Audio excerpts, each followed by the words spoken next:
আসসালামু আলাইকুম রহমতুল্লাহ। প্রিয় ওমান প্রবাসী ভাই বোনেরা, এখনকার এই ভিডিওর মাধ্যমে আজকে ওমানের সকল এক্সচেঞ্জের রিয়ালের রেট, পাশাপাশি আজকে ওমানের স্বর্ণের রেটের সর্বশেষ তথ্যগুলি জেনে নিতে পারবেন। বন্ধুরা মনে রাখবেন, রিয়ালের রেট এবং স্বর্ণের রেট যে কোনো সময় পরিবর্তন হয়ে যেতে পারে।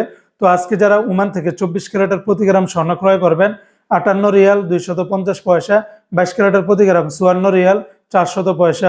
এটা ছিল ওমানের একটা কোম্পানির রেট। অপরদিকে ওমানের আরেকটা কোম্পানিতে 24 ক্যারেটের প্রতি গ্রাম 56 রিয়াল 894 পয়সা, 22 ক্যারেটের প্রতি গ্রাম 52 রিয়াল 550 পয়সা, 21 ক্যারেটের প্রতি গ্রাম 50 রিয়াল 117 পয়সা, 18 ক্যারেটের প্রতি গ্রাম 42 রিয়াল 675 পয়সা। এই রেটগুলোর সাথে ভ্যাট ট্যাক্স মেকিং চার্জ কোনো কিছুই যুক্ত করা হয়নি। সেগুলো যোগ করলে রেটটা আরও অনেকটাই বেড়ে যাবে। তাছাড়া ওমানে আরও বিভিন্ন কোম্পানি রয়েছে, এক একটাতে রেটটা ভিন্ন ভিন্ন হতে পারে। আজকে যারা ওমান থেকে 1 রিয়াল বাংলাদেশে পাঠাবেন, ওমানের সকল এক্সচেঞ্জগুলোতে 317 টাকার ভিতরে পাবেন। বন্ধুরা মনে রাখবেন, রেটটা যে কোনো সময় পরিবর্তন হয়ে যেতে পারে।